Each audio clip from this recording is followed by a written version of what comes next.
UPPL니 जय UPPL니 जिंदाबाद जिंदाबाद जिंदाबाद ट्रेक्टरनि सावगारियाव बर हो जय UPPLनि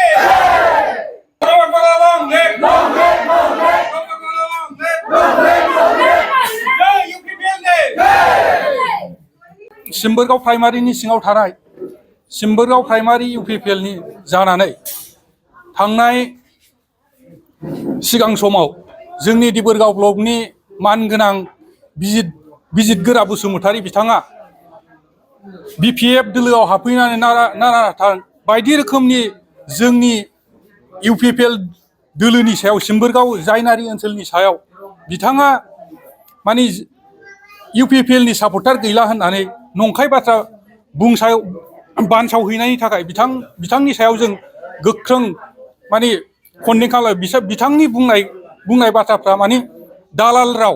बिथाङा ओरैबायदि दिबोरगाव ब्लकआव जोंनि दिबोरगाव ब्लकआवहाय सिगां समनिफ्रायनो जोङो बिथांखौ पार्टीनि बिथोन बायदियै जों बिथांखौ दिबोरगाव ब्लकनि प्रेसिडेन्ट हिसाबै UPPLनि प्रेसिडेन्ट हिसाबै मानिना लादोंमोन। नाथाय बिथाङा दि सासे दालाल जों माने उनावसो हमनो हादों बिथांखौ। थारमाने बिथाङा दि माने ओरैबायदि जायो बिथाङा जे माने ओरै जालाय माने मा होनो खि जाग्रा मोसौआ खिखौ जेब्लायबो जायो बेफोरबायदिनो बिजित बसुमतारियाबो मानसिफोरखौ थगायनानै थाखा जाग्रा सासे दालाल।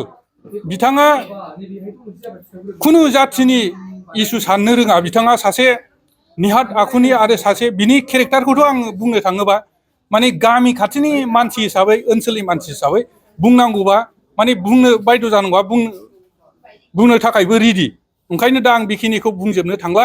दा माने बिथाङा जोंनि माबायाव सिम्बोरगावहाय माने UPPL सापर्टार गैला होननायनि सायाव गोख्रों जोङो बुंथेगोन बिथांखौ।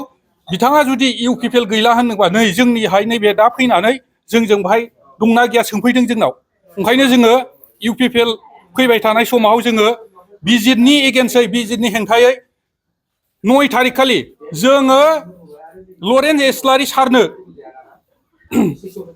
नांगालनिफ्राय बांसिन ट्रेक्टरनि सावगारियाव बर होनानै जेरैखि जाया जों देरहाहोगोन।